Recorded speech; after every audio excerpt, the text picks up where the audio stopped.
um prazer enorme estar fazendo a abertura desse segundo Breast Meet. Aproveito essa oportunidade para parabenizar duas importantes pessoas, Henrique Lima Couto e a Ana Maria, que foram idealizadores desse evento, que trouxe para a SBM o que estava faltando. Existia uma lacuna na SBM, e a Regional Minas Gerais, Henrique Couto e Ana Maria, junto com Fábio Mansani, presidente da escola, conseguiram enxergar essa lacuna e idealizaram esse evento, um evento que vem trazer extrema informação para todos os mastologistas brasileiros, e agora nós sabemos que não é só do Brasil, existem vários colegas da América Latina e de todo o mundo assistindo esse evento. Por quê? Porque é um evento único, um evento idealizado, buscando trazer a informação do diagnóstico de precisão no câncer de mama, da cirurgia minimamente invasiva, visando uma cirurgia extremamente econômica e muitas vezes dispensável.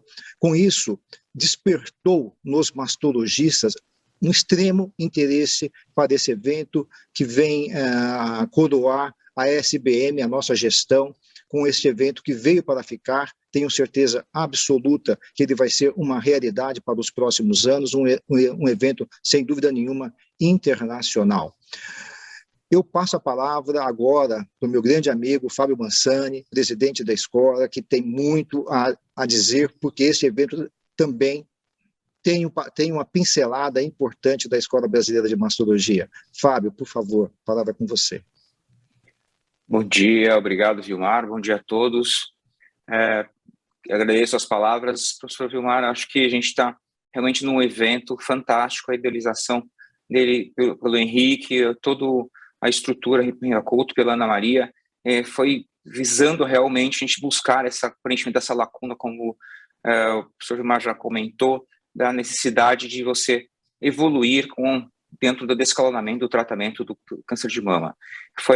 Eu quero agradecer à comissão organizadora pela oportunidade da Escola Brasileira de Mastologia poder participar desse evento, poder juntar essas nossas forças, nosso empenho para alcançar esse objetivo de passar informação e cada vez mais trazermos um mastologista para dentro dos eventos. A gente, já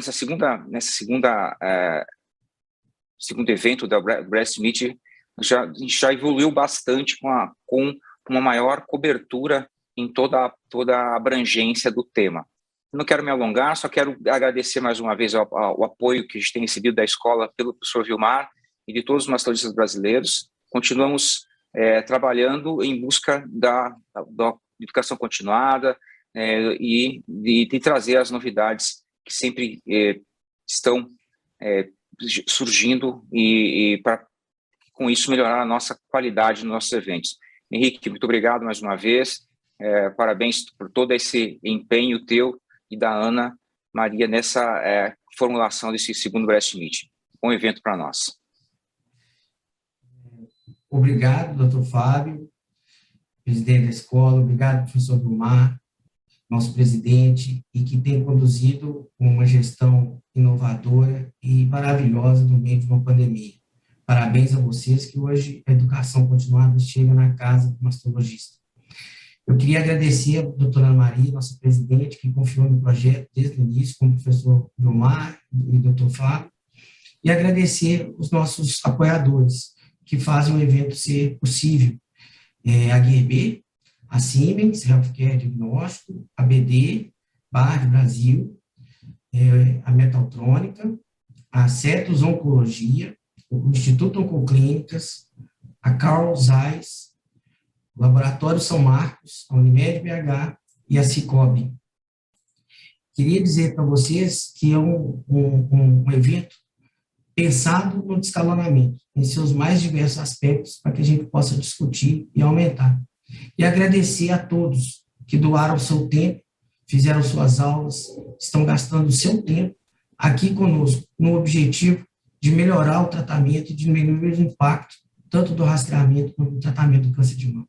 Um bom evento, a palavra à minha presidente da Regional Minas Gerais, Ana Maria Massaúde.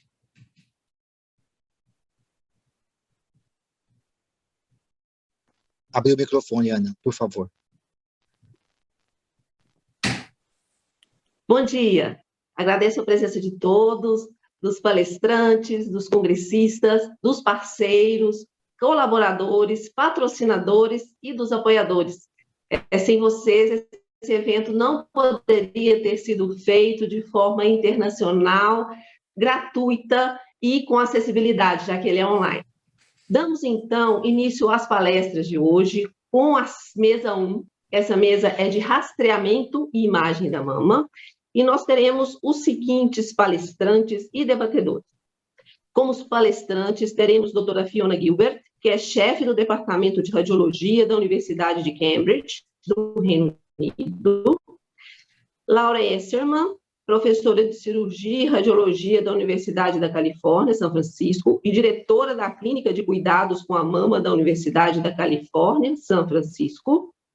Ive Braga, médica radiologista em Belo Horizonte, membro da Comissão Nacional de Mamografia do Colégio Brasileiro de Radiologia, membro da Comissão Científica do Colégio Brasileiro de Radiologia na área de radiologia mamária, coordenadora do Departamento Diagnóstico por Imagem da Mama do Breast Center, Casa Delas, do Instituto Horizonte, e médica radiologista da Clínica Conrad do Instituto Hermes Pardini. Os debatedores serão Dr. Frank Lani Braga, presidente da Sociedade Brasileira de Mamografia, membro da Comissão Científica do Colégio Brasileiro de Radiologia na área de radiologia mamária, e Patrícia Gomes Elbacha, radiologista especialista em imagem da mulher, membro titular do Colégio Brasileiro de Radiologia, coordenadora da mamografia e da Clínica CEL, coordenadora do curso de procedimentos minimamente invasivos da SBM e radiologista da Clínica Rede Mama. Após as palestras, o tempo total de debate será de 10 minutos. Solicito, então, a gentileza de cada debatedor direcionar apenas uma pergunta a um dos palestrantes da mesa. Muito obrigada. Vamos começar, então, com as palestras. I'd like to thank the organizers very much for inviting me to speak. Muito obrigada pelo convite de falar sobre esse convite. Eu vou falar sobre abordagem baseada no risco. Como muitas pessoas sabem, na Europa nós oferecemos mamografia às mulheres de 50 a 69 anos. A única exceção são para mulheres mais jovens. Alguns programas começam para mulheres acima de 50, a maioria para na idade de 69. Algumas mamografias são recomendadas para mulheres com menos de 50 anos, e, na verdade, essas mamografias são oferecidas para mulheres que têm o gene BRCA, e isso também é uma prática recorrente em países onde o screening é implementado, mas podemos classificar o risco de câncer para a população em geral. Mas, nesse caso, o que recomendamos? Mamografia por contraste, ressonância.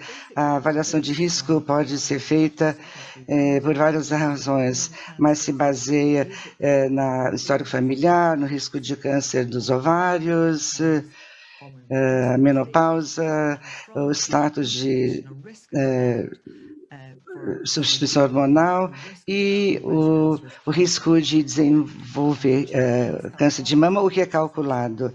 O médico pode fazer essa avaliação e depois refere a paciente para clínicas que então passa a paciente por diagnóstico por imagem. Alguns desses procedimentos são disponíveis online, o que faz com que os pacientes tenham muito mais facilidade de acesso a esses profissionais, mas o risco maior de câncer de mama é a idade. Quanto mais velha, melhor, mais probabilidade essa paciente tem de desenvolver câncer de mama. Tem também poliformismos que estão sendo utilizados agora. Usamos agora 313 polimorfismos, cada um dá um pequeno risco mínimo de desenvolver câncer de mama. Essas são as formas comuns de câncer de mama, aqueles causados por BRCA1 e outras formas. São fatores de riscos conhecidos que podem se desenvolver câncer de mama. Aqui, esse gráfico mostra a possibilidade de essas mulheres carregando esses genes desenvolvam o câncer de mama. A proporção está no gráfico em verde. Então, como se combinarmos os fatores conhecidos de risco, nós olhamos a distribuição do risco e vemos o número de cânceres que se desenvolveu em cada grupo. Então, você olha uma população que está ilustrada na curva azul e outros fatores de riscos, esse grupo de pessoas aqui, ou seja, 4% da população tem alto risco de desenvolver câncer de mama em 80%. Esses grupos são aqueles que têm o gene BRCA, e na outra ponta dessa curvinha ele tem 20% da população que tem um risco baixíssimo de desenvolver câncer de mama. Apenas 4% dos cânceres de mama se encontram nesse grupo de 20%. Isso é muito útil. Então, podemos utilizar essas informações para melhor distribuir nossos recursos de screening. Então, eu gostaria de discutir agora, achamos que podemos colocar as mulheres nessa linha azul, onde tem o risco maior de desenvolver câncer. Então, por exemplo, a idade e outros fatores de riscos, e podemos identificar algum tipo de risco personalizado. E na linha amarela, a região de alta densidade, de acordo com a mamografia. Combinando esses dois fatores, podemos, então, decidir que tipo de imagens essa paciente vai passar e qual seria a frequência desse exame por imagem, com base no cálculo do risco dessa paciente. E tem a mamografia DTT, mamografia por contraste e ressonância abreviada são exames que podemos oferecer para as mulheres que têm maior risco de desenvolver câncer de mama. Então, vocês conhecem a mamografia, é um exame em 2D, isso é algo que é mais frequentemente usado no mundo inteiro para o screening de mulheres que demonstra os tumores como massas regulares, é uma arquitetura de distorções. O problema é que a sensibilidade da mamografia varia de acordo com a densidade de mama e cai para menos de 60% se a mulher tem tecido mamário muito denso. E também é problemático em mulheres que tiveram um histórico de câncer de mama ou tinham passado por radioterapia. Então, então é difícil medir a sensibilidade de acordo com a massa mamária. Então, DBT é um exame padrão da mama, onde o raio-x passa por vários ângulos, várias imagens são tomadas e depois a imagem é reconstruída em slices de 1 milímetro. E os resultados, em geral, melhoram a sensitividade em 15% a 30% e também reduz os microwaves em 15% a 30%. Isso é muito útil, principalmente para pacientes cuja densidade mamária é intermediária. O problema é que o DBT tende a identificar os tumores de grau menor. Então, tem vários ensaios randomizados estão sendo conduzidos agora nos Estados Unidos e na Itália, e a medição da quantificação da densidade. Sabemos que a maior densidade reduz a sensitividade da mamografia e a densidade maior aumenta o risco de desenvolvimento de câncer de mama em 3% para cada 10 milímetros quadrados de tecido denso. O problema é que Barrett's que mede isso apresenta resultados tanto subjetivos, mas temos ferramentas, mas se você troca de uma ferramenta para outra, então os resultados não são tão precisos assim. Temos preocupações no Reino Unido que algumas ferramentas ainda não estão prontas para a utilização rotineira. E quais são as ferramentas que podemos usar para, A mamografia de contraste é uma ferramenta onde a mulher passa por um raio-x normal, mas passa por exame após uma injeção de contraste, o mesmo contraste, usamos o mesmo contraste que utilizamos em tomografia. Esse exame dura 15 minutos e os resultados são interpretados pela radiologista de uma forma rápida. Tem a imagem de um mamograma normal e temos a imagem onde contraste ilumina o câncer por causa dessa maior capilaridade. Então, é uma ferramenta diagnóstica rápida, muito boa e relativamente precisa. A desvantagem é que pode ter reações ao contraste em menos de 1% dos casos. Então, é melhor que mamografia para mamas densas? Sim, sim. Tem vários estudos que mostram que esse mamografia por contraste melhora a sensitividade e especificidade também melhorada, como comprovado nesses estudos. A mamografia por contraste quase sempre corresponde ao desempenho das ressonâncias na medição de densidade mamária. Então, isso tudo comprovado por ensaios que mostram que tem um valor preditivo maior. Então, tem vários casos onde seria uma boa maneira de fazer o screening de mulheres com densidade mamária. Aqui temos um ensaio onde foi comprovado que houve 87% de sensibilidade em mulheres algumas com histórico de câncer de mama na família. Vários estudos também têm feito o acrônimo 666 Study, onde a Wendy Beggs mostrou esse resultado 4.2, quando o ultrassom foi agregado ao exame por mamografia, um estudo italiano onde 38% das mulheres tinham essa densidade, acharam mais 4, e houve outro ensaio japonês que examinou mulheres entre as idades de 40 e 49, que haviam passado por mamografia mais ultrassom, mas quando o ultrassom foi adicionado, a sensitividade pulou de 77% para 91%.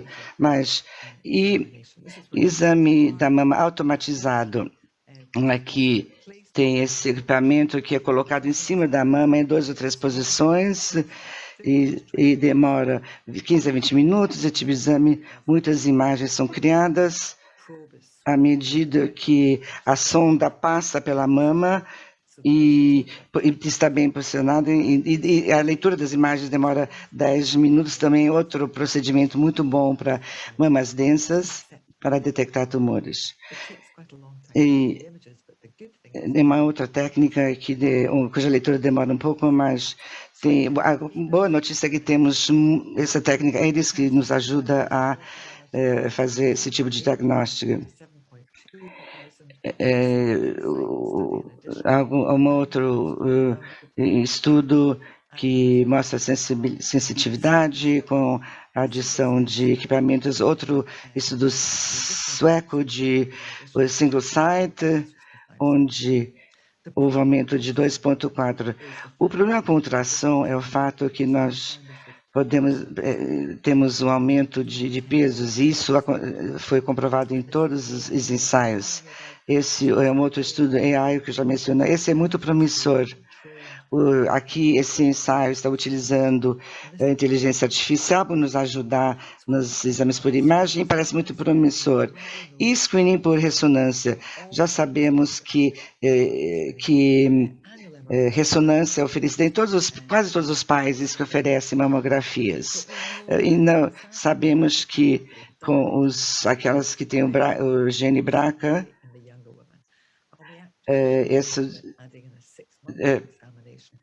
mas no caso de mulheres jovens, seria recomendável que essas mulheres com o gene BRCA passassem por exames de imagem a cada 6 meses. Mas tem uma publicação muito interessante que foi publicada ano passado. É um estudo onde mulheres com densidade de mamas foram 32 mil mulheres que participaram desse estudo, foi um estudo randomizado, e as mulheres ou passaram por ressonância ou mamografia padrão. Então, o resultado primário foi... Então, 16,5 tumores foram encontrados por 1.000 mulheres. Então, esse ensaio teve resultados excelentes, e as mulheres Então, esse ensaio é realmente muito impressionante. O problema é que 9,5% de micropesos, e o estudo, quando foi publicado, levantou a questão que esse exame era muito caro, então tinha esse problema. E outros tipos de exames que podem ser feitos em 10 minutos, outro tipo de ressonância, e a acurácia desse exame é quase tão boa quanto a abordagem meta-análise, que mostra as sensitividades, e aqui o protocolo é mais curto. Então, esse outro ensaio que parece muito promissor, mais um ensaio do Chris Concert nos Estados Unidos, outro de mulheres, onde teve a comparação de tumores e a utilização de uma ressonância abreviada, e foi um ensaio muito bem sucedido, que mostrou que a ressonância se provou ser muito melhor do que a mamografia. Então, outro estudo muito promissor. Então, temos outros ensaios que estão sendo realizados agora, examinando a frequência da mamografia. Tem outro estudo DBT, CSNBRED, e esses ensaios são para as mulheres de risco moderado com alta densidade mamária, e que corresponde ao estudo ensaio Wisdom da Califórnia, que examina a frequência da mamografia com base no risco, e a ideia aqui é reduzir o risco do estágio 2 de tumores. Mais um ensaio que examina mulheres com densidade mamária, utilizando a ressonância abreviada. Então, em resumo, mulheres de altíssimo risco, todos estão fazendo a mesma coisa, mas as mulheres com menos de 40 precisam passar por mais frequência. As mulheres de alto risco provavelmente seriam útil aplicar a ressonância abreviada com uma imagem suplementar, mas melhores de risco normal. Podemos usar esse tipo de imagens para as de baixo risco. Podemos estabelecer uma linha base com um intervalo de 5 anos entre uma mamografia e outra. As mulheres precisam ser tratadas como indivíduos. Seria mais... podemos distribuir nossos recursos, que aí, dessa forma, podemos identificar o risco de câncer de mama através da imagem. Muito obrigada. Olha, muito obrigado pelo convite para falar. Eu vou falar agora sobre o nosso tratamento, reduzindo as intervenções do tratamento para triagem, como nós podemos personalizar o tratamento clínico. Há uma história longa desse tipo de redução do tratamento no câncer de mama, vai da mastectomia radical para modificada para preservação da mama, esvaziamento axilar para dissecção do linfonodo sentinela, esvaziamento axilar para linfonodo sentinela, quimioterapia para todos os pacientes com tumor maiores que 1 centímetro, usando assinatura molecular para prever o risco, momentos do risco, benefício da terapia, passando para radiação externa, para intraoperatória também, radiação externa e nenhuma radiação para os tumores que respondem ao hormônio hormônio. Então, os ensaios clínicos têm sido agente da mudança. Eu vou falar sobre 2 novos ensaios clínicos que eu acredito vão nos ajudar muito, um no tratamento e um para a triagem, e ensaios nós estamos fazendo que vão ajudar a mudar o paradigma e ajudar nessas lições que eu tenho certeza vão se aplicar no mundo todo. O primeiro deles que eu vou falar são os ensaios de adaptação à resposta para priorizar os agentes que estão sendo testados agora, que é o ensaio clínico para as mulheres com câncer de mama estágio 2 e 3, com risco molecular alto, para tentar encontrar os novos agentes para melhorar o seu tratamento e mudar a ordem do tratamento. Então, tratamento sistêmico antes da cirurgia, de maneira que na cirurgia nós vamos aprender sobre essa resposta e isso vai se tornar, então, o agente motor da previsão do desfecho. Essa informação é certamente muito mais importante no início e, com certeza, pode nos ajudar a tratar melhor os pacientes. O esquema atual funciona, você tria a paciente para ver se ela tem doença com alta ação molecular, e aí você faz a ressonância, combina, então, a taxonomia com diferentes agentes e acompanha com AC. Muito bem. Então, o que é importante é que esse ensaio nos mostrou que ao longo do ensaio nós vimos que, baseado em diferentes assinaturas moleculares que as pessoas têm, HR2, Mamoprint, RAI1, RAI2. Então, se você aleatorizar esses pacientes, você aprende com ressonância ao longo do curso do tratamento como vocês estarem com o tratamento, baseado nesse desfecho. Então, nesse resultado, você atualiza as probabilidades de cada assinatura de biomarcador e a próxima paciente vai ser aleatorizada e vai ser encaminhada para o medicamento que funciona melhor. Dessa forma, nós podemos fazer experimentos simultâneos e também compatibilizar as terapias com subtipos de câncer de mama.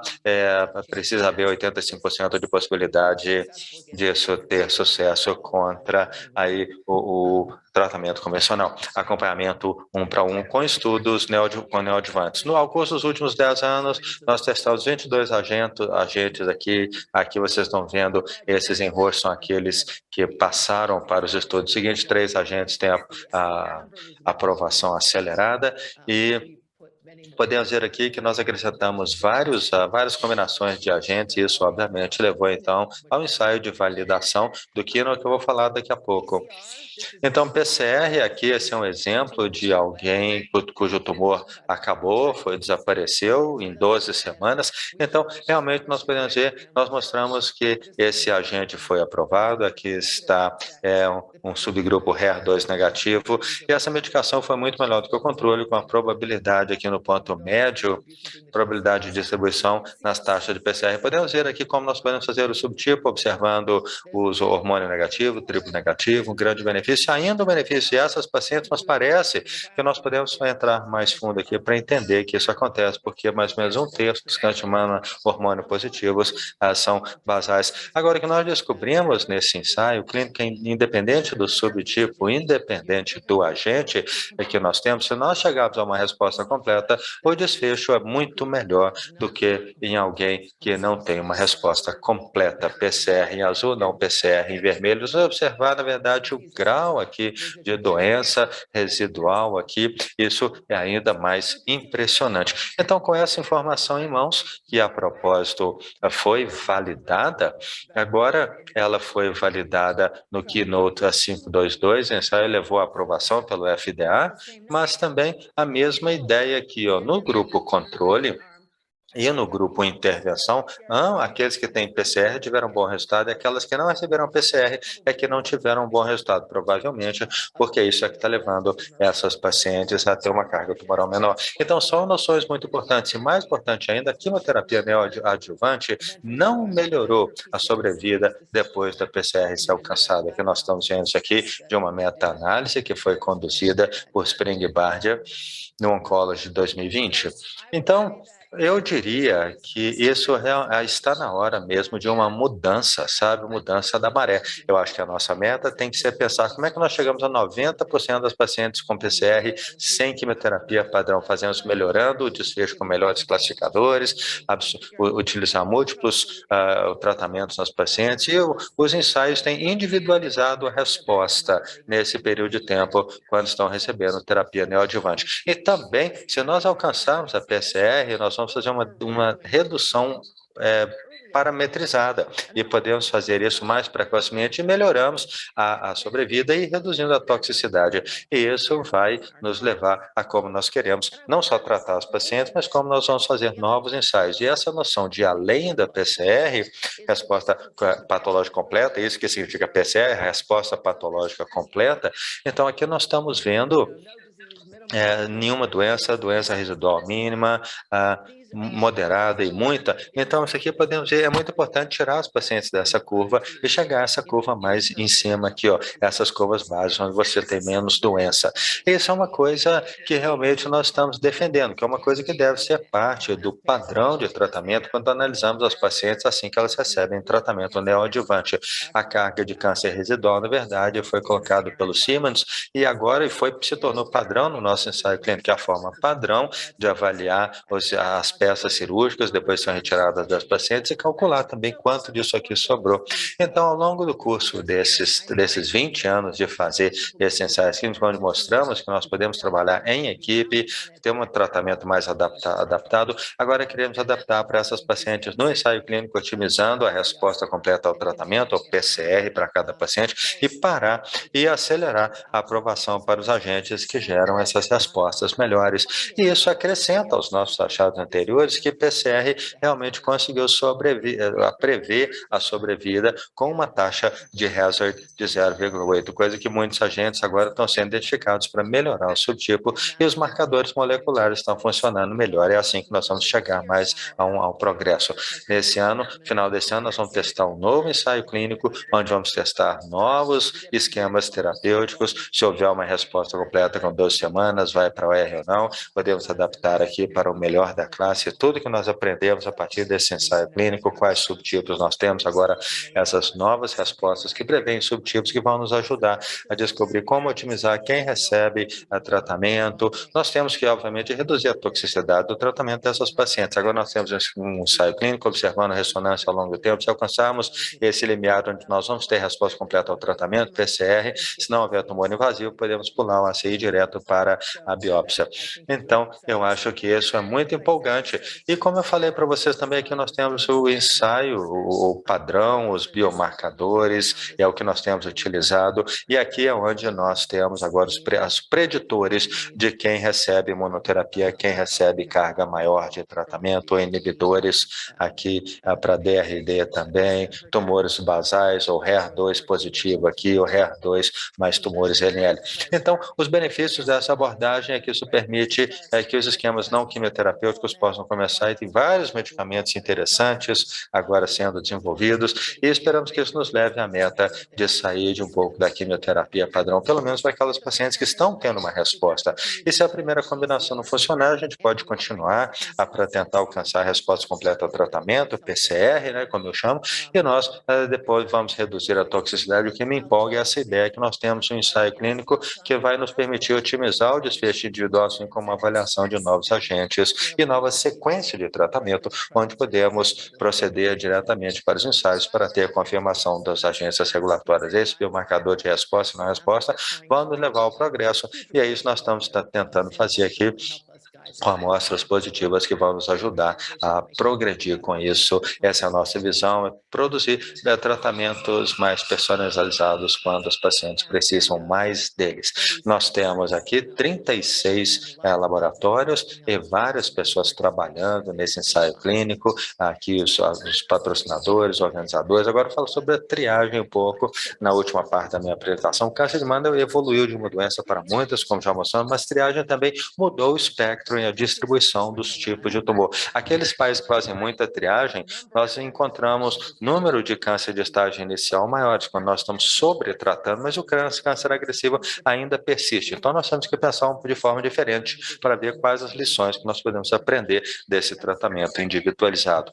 E essa ideia de que o câncer é uma única doença necessariamente vai passar por esse paradigma, e não é o que funciona. O que nós descobrimos com a triagem é que o câncer localizado é uma porcentagem da incidência total total de câncer, geralmente poderia parecer que era um sucesso, mas também vimos que estando tendo um aumento nos cânceres iniciais sem a mesma quantidade de redução dos cânceres linfonodo positivo, ou aqui os cânceres comentários, que levou a essa compreensão que as pessoas com câncer agressivo local, na verdade, têm um crescimento muito rápido e talvez não são encontrados aqui com a triagem periodicamente, porque você sabe quem são essas pacientes e faz uma triagem mais frequente. Essas pacientes vão se beneficiar da triagem, então é o que nós aprendemos aí com o tempo. E a verdade é que quando paciente é jovem, mais ou menos um quarto dessas pacientes tem o risco de ter um câncer de mama triplo negativo. E para as mulheres negras, esse risco persiste até os 60 anos de idade, mesmo apesar de cair um pouquinho com mulher. Para as outras mulheres, as hispânicas aqui, são outras que têm maior probabilidade de ter câncer de mama triplo negativo, então precisamos de ferramentas para ver quem está em risco desse câncer, principalmente nas mulheres mais jovens. E é isso que leva, então, a esse diferencial em termos de taxa de mortalidade. Então, as áreas que estamos fazendo triagem caíram um pouco. Nós temos um aumento nas taxas de identificação dos cânceres mais indolentes e nós podemos ter um sobretratamento, mas não eliminou aqui na apresentação de câncer de mama em estágio tardio. Não triamos as populações que têm a proporção maior de câncer agressivo. Agora a gente não pode triar todo mundo, então nós temos que começar a customizar para ver quem está sob risco desses cânceres. Então, não é uma abordagem a mesma abordagem para todo mundo. Nos Estados Unidos, nós temos ainda 40 mil mulheres morrendo de câncer de mama todo ano. E no mundo todo tem muita gente, então nós temos que melhorar com certeza, e é por isso que nós desenvolvemos então esse conjunto de ferramentas que vai integrar avaliação de risco, prevenção, para tentar integrar os progressos na prevenção de câncer, avaliação de risco, e para as pessoas se sentirem mais à vontade com o teste genético, progressos em tecnologia que aconteceram, um sequenciamento completo, geração de risco poligênico, em relação principalmente ao custo da mamografia. Primeira etapa foi construir uma plataforma, a Athena Network. Segunda etapa, fazer um estudo para testar essa nova abordagem, que é o estudo Wisdom, que é a avaliação das mulheres dependendo da medida de risco, comparando uma abordagem personalizada com a abordagem padrão. Pegamos a densidade da mama, aqui nós temos fatores convencionais que nós sabemos que afetam o risco, mais um perfil genômico completo, genes benignos, predispostos a risco de câncer de mama, mais os SNPs, e com isso nós colocamos as mulheres em 4 classificações, de quando começar, quando parar, com qual frequência triar, e se a mulher tem um risco maior, recebe um aconselhamento a partir de um especialista em saúde da mama. É para mulheres de 40 a 74 anos de idade, hispânicas, é um estudo pragmático, então se você está disposto a randomizar, randomizamos 65% das mulheres, ou nós podemos fazer uma autosseleção. E fazemos essa pergunta, é seguro evitar câncer de alto risco? É isso para o grupo aleatorizado? E tudo mais pode ser respondido mesmo com reduzir biópsia, falso positivo, estimular a prevenção em mulheres de alto risco, será que vai ser aceito por mulheres? Vai ter melhor valor no geral. Tudo isso está online, na internet. Tem suas vantagens e desvantagens, mas eu acho que essa é uma outra plataforma, outra forma de pensar sobre isso, e nós podemos construir mais estudos para testar essas noções. Está em espanhol e inglês, há múltiplos locais que estão recrutando pacientes, assim como pessoas participando no país todo. Temos 35 mil mulheres participando, nossa meta é chegar a 75 mil. Quem quiser saber mais sobre isso, nós até recebemos um artigo na revista Time desse mês aqui, um artigo sobre isso, que é realmente muito empolgante para nós. Muita gente trabalhando nesse ensaio clínico aqui, e muita gente para agradecer, muitos parceiros participando. Então, com isso, eu vou encerrar a minha apresentação. Eu gostaria de dizer que eu acho que tem muita oportunidade aí para reduzir o tratamento dessas mulheres, descalonar e personalizar o tratamento, mais para aquelas pessoas que realmente precisam, menos para aquelas pessoas que não precisam, menos para as pessoas que têm uma boa resposta e, obviamente, mais para aquelas pacientes que têm uma resposta ruim, e mais personalizado ainda, baseado no que aprendemos da biologia e desses ensaios clínicos, que a melhor forma é fazer ensaio clínico para descobrirmos isso tudo. Muito obrigado pela atenção de vocês. Hello, my name is Izzy Braga de Caldas. I'm a radiologist in Belo Horizonte. Sou médica radiologista da Clínica Conrad no Instituto Hermes Pardini, membro da Comissão Nacional de Mamografia do CBL, membro da Comissão Científica do CBL. Agradeço à comissão organizadora o convite, especialmente o Dr. Henrique, e vou falar para vocês sobre o rastreamento por tomossíntese. Não tem conflito de interesse nessa apresentação. Então, para começar, por que rastrear com um novo método? Porque a mamografia é deficiente no rastreamento das pacientes com mamas densas. A sensibilidade da mamografia cai de 92% a 93% nas pacientes com mama predominantemente adiposa para 63% a 64% nas pacientes com mamas densas.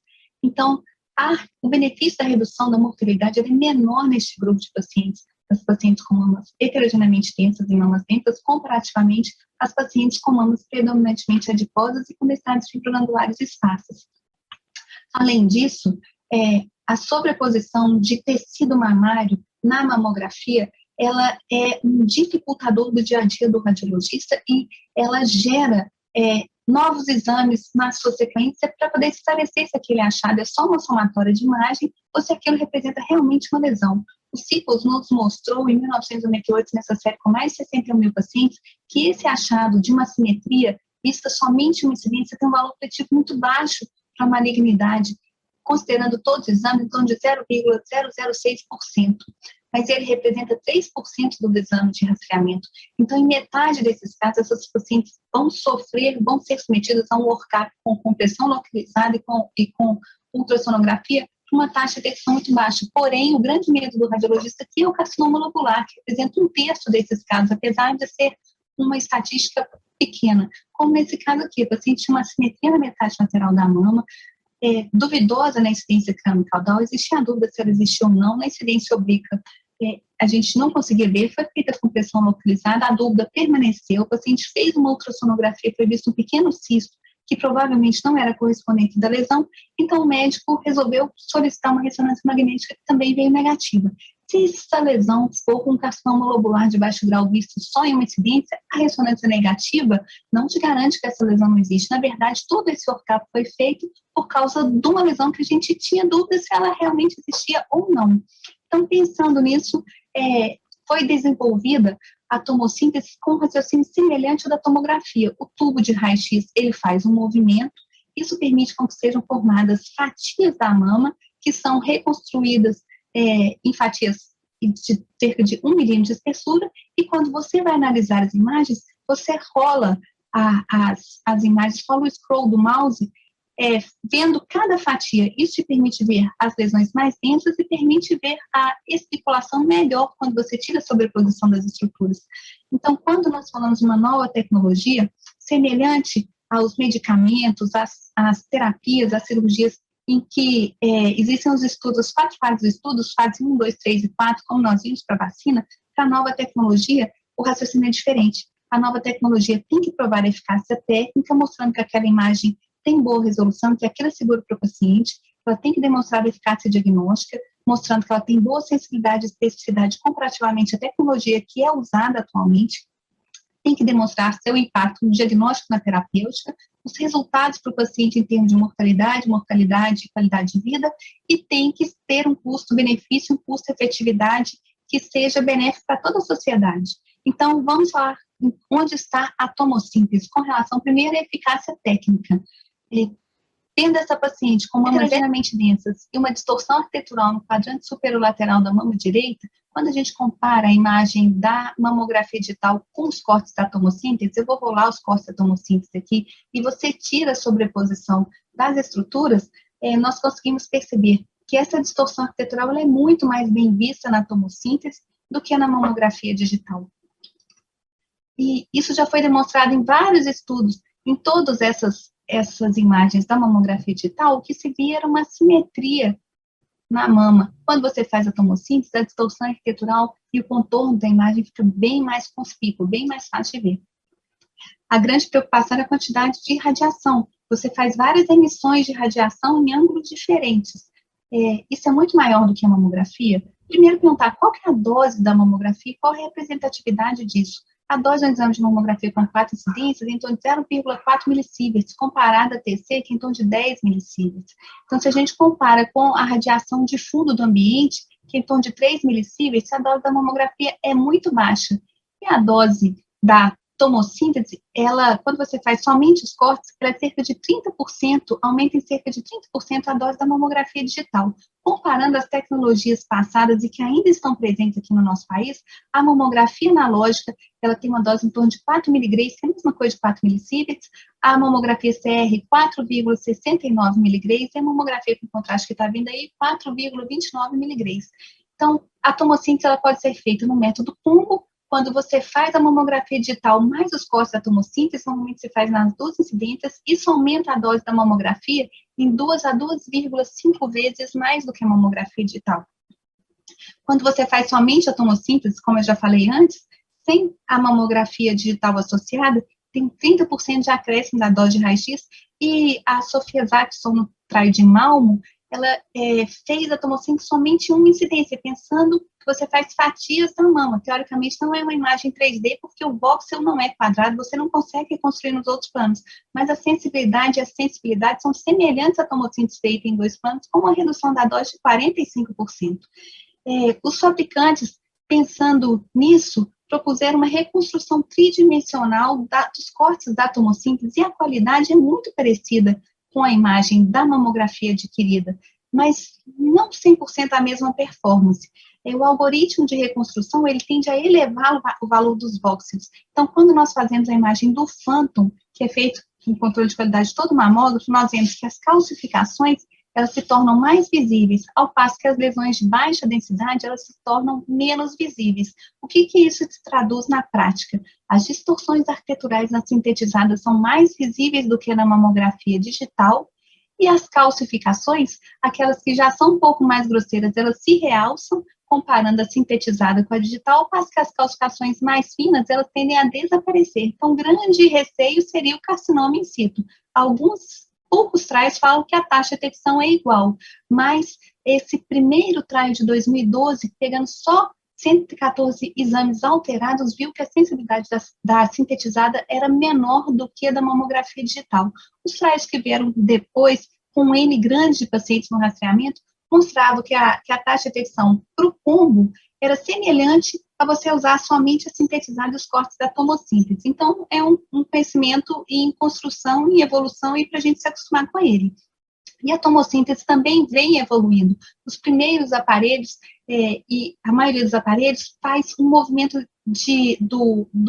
da fonte emissora de raio-x em torno de 15 graus, mas tem uma tecnologia nova que seria um movimento em um ângulo maior, que seria o wide angle. Qual que é a vantagem? Você faz mais cortes e aí você vai ter reconstruções mais finas. É como se você fizesse cortes finos da mama. Então, comparando as duas imagens da tomossíntese de ângulo estreito com a tomossíntese de ângulo largo, a gente vê que o contorno das estruturas é bem definido, mas isso também tem um preço. Para a calcificação, quando a gente avalia a tomossíntese de ângulo largo com a tomossíntese de ângulo estreito, as calcificações na tomossíntese de ângulo largo, elas são mais mal vistas também. E com relação ao impacto clínico e terapêutico, tem vários trials, eu selecionei 3 trials importantes que mostram que com o uso da tomossíntese houve um incremento na taxa de detecção de câncer em torno de 30% a 40%. Nesse primeiro trial de 2013, que é um trial italiano, 48% de aumento de taxa de detecção, principalmente carcinomas invasivos. Nesse segundo trial, que é um trial grande norueguês, 34.740 pacientes, o incremento da detecção foi de 32%. E nesse estudo da Emily Conant, com 1.500.000 pacientes metidos ao rastreamento com tomossíntese, 2019, ele é interessante que ele mostrou que a tomossíntese reduz a complementação em 10% e aumenta a taxa de detecção de câncer invasor em 24%, mas não de forma igual para todos os padrões de densidade mamográfica do BIRADS. É necessário haver um contraste natural da mama. A mama tem que ter uma mistura de tecido adiposo com tecido glandular para que você consiga um aumento da taxa de detecção e uma redução da taxa de reconvocação. Aquela mama, que é a mama densa, que teoricamente seria o primeiro foco de desenvolvimento da tomossíntese, você não tem contraste natural entre as estruturas. O nódulo é denso junto do parênquima denso. Então, você não consegue perceber a diferença entre as estruturas, mesmo com a tomossíntese. Então, o principal benefício da tomossíntese foi nesse grupo de pacientes. Mamas com densidade de fibroglandulares esparsas e mamas heterogeneamente densas. Paciente com mama com densidade de fibroglandulares esparsas, menos 13% de reconvocação. e se nós analisarmos, esse benefício foi maior no primeiro exame do que nos exames subsequentes, e o número de cânceres detectados também foi maior no primeiro exame que nos exames subsequentes. A redução do recall foi maior para os pacientes com necessidades fibroglandulares esparsas, e o aumento na detecção de câncer foi maior para as mamas heterogeneamente densas. E com relação ao custo-efetividade, a mamografia, a tomossíntese tem um custo mais alto do que a mamografia, isso aqui no nosso país, mais ou menos R$180 uma mamografia, 300 a 350 uma tomossíntese, e quando nós avaliamos todo o percurso da paciente, daquelas pacientes com mama densa, avaliar a paciente com mamografia, ultrassom e as biópsias subsequentes, que a grande maioria vai ser benigna, nesse estudo custou $837, e as pacientes avaliadas com tomossíntese, o custo foi de $239, e essa redução de quase 70% em economia foi devido a menos reconvocação e menos biópsia. Um custo indireto da tomossíntese também é o tempo de laudo do radiologista. Nesse estudo europeu, um radiologista consegue dar 60 exames por hora de uma mamografia digital, ao passo que a tomossíntese cai para 38 exames por hora. Né? E armazenamento dessas imagens no sistema de PACS. Uma mamografia, uma incidência, o tamanho dela é de 33 KB. A tomossíntese, com seus 55 cortes e uma incidência, 240 KB. Isso também é um custo. A segunda questão com relação à tomossíntese é que nos estudos mostraram que o número de cânceres de intervalo que está relacionado à mortalidade, que seria um surrogate, ele é semelhante para paciente que fez rastreamento com mamografia digital e com tomossíntese em 2 dos estudos que eu mostrei. E a tomossíntese, ela diagnostica mais tumores invasores, sendo tumores pequenos e de baixo grau, semelhante à mamografia, porque ela é um método morfológico. As armas diagnósticas são as mesmas da mamografia. Porém, nos Estados Unidos, hoje, 80% dos serviços já contam com tomossíntese, e esse incremento foi numa velocidade muito rápida. Em 2011, eram 3,3%, em 2017, 83%, e a velocidade foi diferente em cada estado. Como a tomossíntese ela é paga à parte, existe diferença de acesso à tomossíntese na população americana. As mulheres negras com baixo nível educacional e baixa renda, elas têm menos acesso à tomossíntese do que as outras mulheres. Na Europa, isso não ocorre, porque a tomossíntese, os programas de rastreamento, eles são nacionais. O que a Comissão de Câncer de Mama Europeia faz é fazer um desenho do benefício da tomossíntese, e isso é levado aos governos, e a decisão de implantar cabe a eles. E no nosso país? No nosso país, nós não temos muitos dados sobre a tomossíntese, mas é importante a gente lembrar que 70% de mamógrafos ainda são analógicos. Então, a nossa briga ainda é muito maior. Nos países com rastreamento organizado, o câncer de mama já não é a principal causa de morte em mulheres, ao passo que no nosso país ainda é. Então, a gente ainda tem muito trabalho para fazer para chegar nesse ponto aqui. Era isso que eu queria falar para vocês. Muito obrigada pela atenção.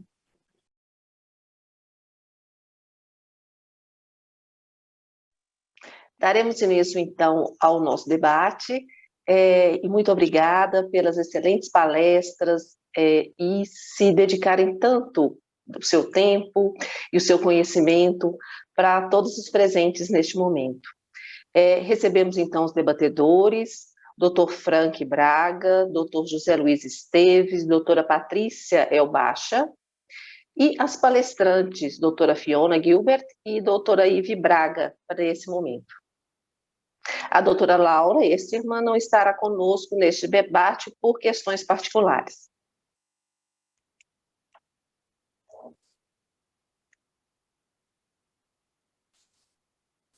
Bom dia, good morning. Bom dia. Bom dia. Posso começar? Pode começar então, Patrícia. Bom, primeiramente, parabenizar os organizadores, por mais um ano deste evento tão importante, em especial a doutora Ana Maria e o doutor Henrique. Parabenizar os palestrantes, é uma honra dividir a mesa aqui com palestrantes internacionais, com a doutora Ive, a palestra aí da doutora Fiona, da doutora Laura, demonstrando que um rastreamento baseado apenas por idade, já está ficando obsoleto. Mas a minha pergunta é para a minha colega radiologista, a doutora Ive, que eu admiro muito o trabalho dela. Ela fez uma apresentação muito didática, brilhante, uma extensa revisão aí da literatura.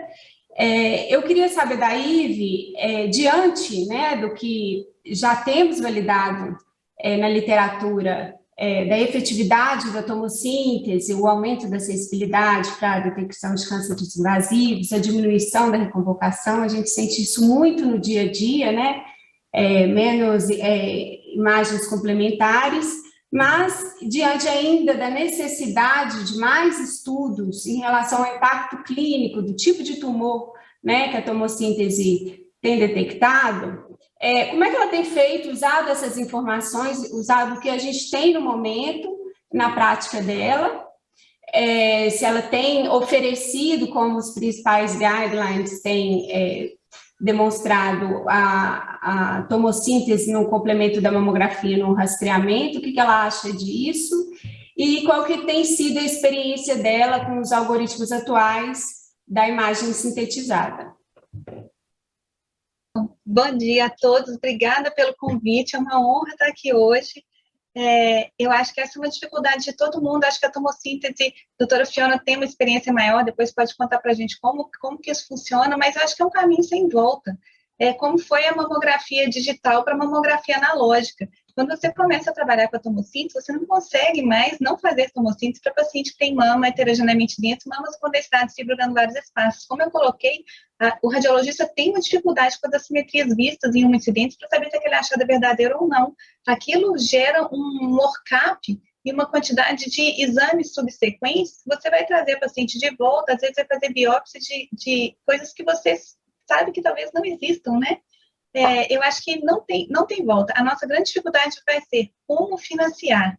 E essa dificuldade é a dificuldade mundial. Como eu mostrei nos Estados Unidos, em que os radiologistas têm uma conversa muito direta com a população, assim, o Outubro Rosa existe para conscientizar verdadeiramente a população de que tem que fazer mamografia e tem várias entidades ali, e aquela conversa muito direta, as pacientes aceitam, elas entendem a diferença e elas pagam do próprio bolso. Isso também é cultural, entender que o cuidado consigo mesmo, ele pode ser pago. Na nossa sociedade isso é muito difícil de ser entendido, né? Independente do nível social. Mas, por isso que eu coloquei aquele estudo mostrando que dependendo do nível educacional, as pacientes têm diferença de entendimento de que o acréscimo no diagnóstico, ele tem um custo.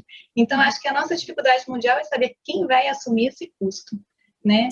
Acho que essa é a diferença. E com relação à imagem sintetizada, a imagem sintetizada é muito boa. E o que a gente escuta aqui, eu acho que é o futuro, que quando os pacientes vão para a tomobiópsia, as calcificações não somem. Então, a perda é muito pequena. Eu acho que é o que vai vir. Normalmente são as amostras de baixo grau. Exatamente. Né? Normalmente são as amorfas que já eram as calcificações que o radiologista tem dificuldade de classificar, às vezes, né? E são elas que a gente perde. Vamos, então, passar a palavra para outro debatedor, doutor Frank.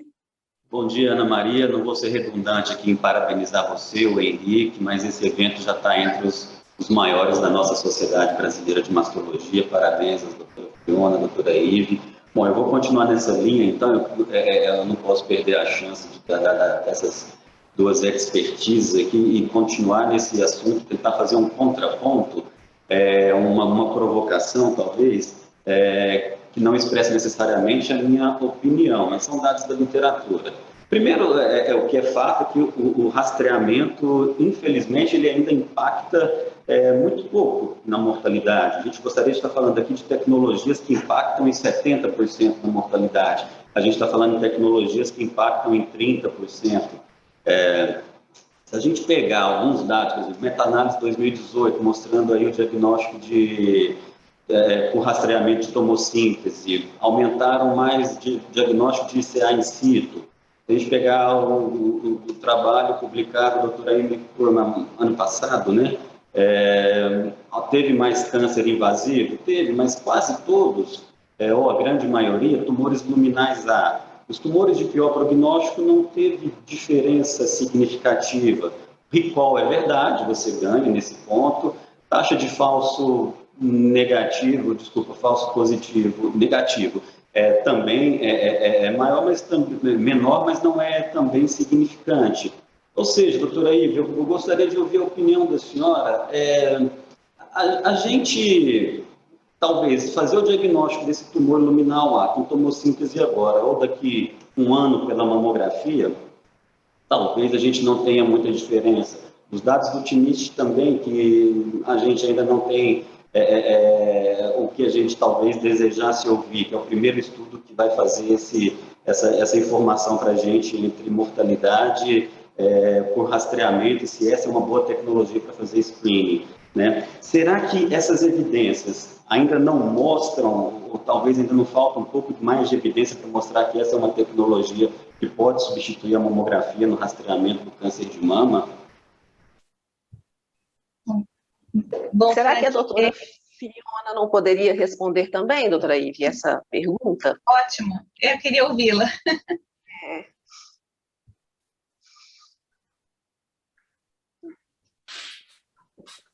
Doutora Fiona, será que ela ouviu?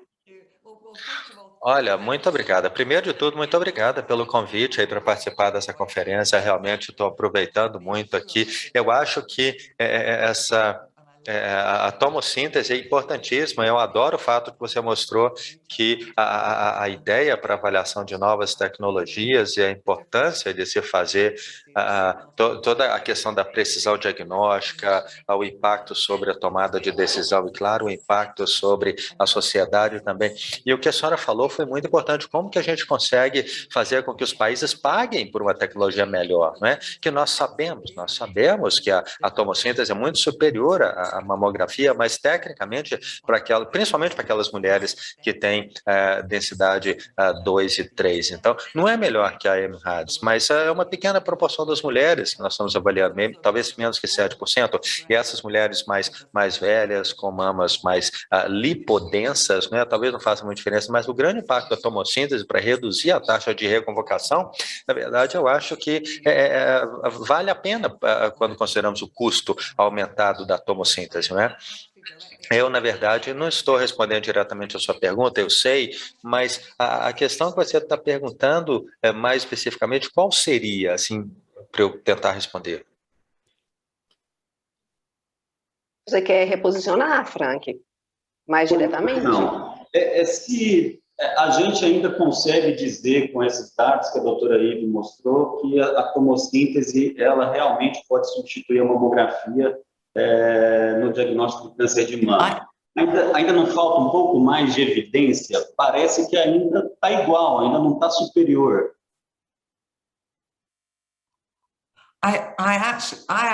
Olha, na verdade, eu acho que nós vamos passar para a tomossíntese agora no Reino Unido. Nós estamos fazendo um ensaio aleatorizado enorme com 100 mil mulheres, mas os dados até agora são muito promissores para a tomossíntese, sabe? Eu acho que, na verdade, se é capaz de classificar essas sombras aí que estão mascarando pequenos cânceres ou mimetizando pequenos cânceres, eu acho que isso é muito importante. Então, eu acho, sim, mais ou menos como a gente passou da mamografia de filme para digital, aquele ensaio maravilhoso que foi conduzido, mostrando isso, mas a realidade é que as fábricas pararam de produzir, de produzir filme para mamografia, porque a evidência é muito forte. Então, eu acho que, olha, o custo vai cair, claro, quando a gente começar a usar. Tem também um aumento no custo de armazenamento, a dose de radiação não é mais alta, então não é muito mais alta. Então, acho que o benefício da tomossíntese é muito maior do que a mamografia bidimensional, principalmente quando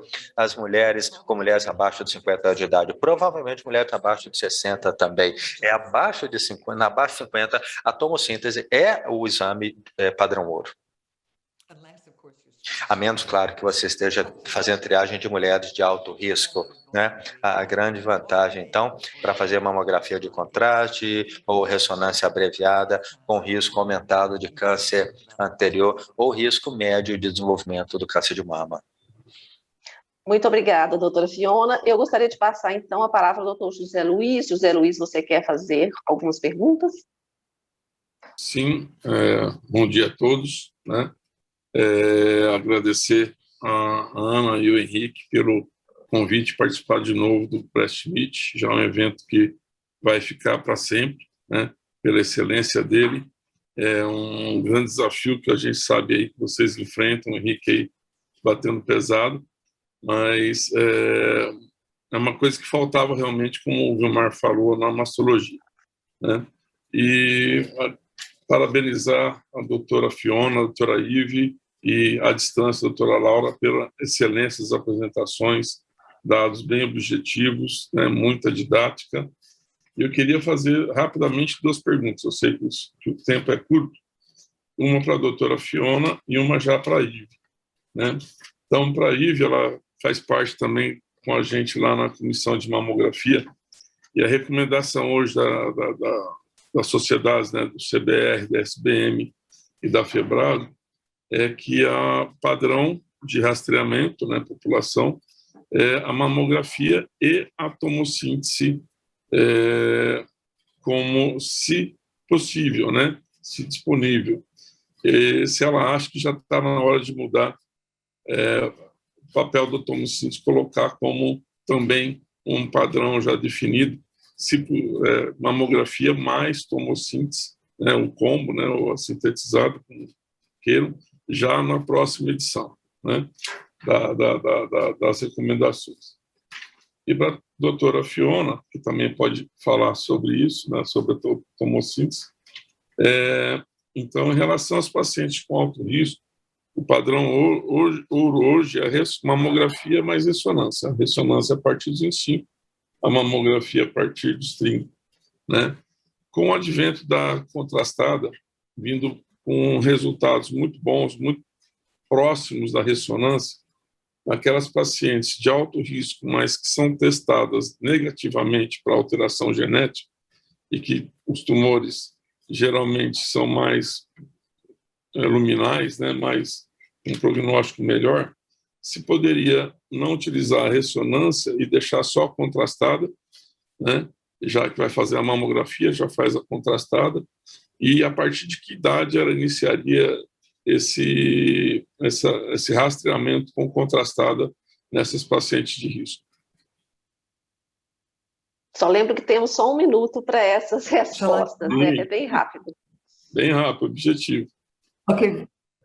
So in the UK we started. Tá bom. No Reino Unido nós começamos há 5 anos mais jovem do que a idade da parente mais jovem com câncer de mama ou ovariano. Eu acho que exame contrastado, mamografia de contraste poderia substituir, abreviar a ressonância. Agora a gente faz um protocolo completo de ressonância para essas portadoras de alto risco ou de muito alto risco. José Luiz, I think. Que a mamografia como de escolha, mas com cuidado no português, porque tudo que você escreve vira lei, né? Ok, muito obrigado. Muito obrigada a todos, debatedores e palestrantes. Agora a gente termina a mesa 1 e chamamos o vídeo dos patrocinadores. Obrigada.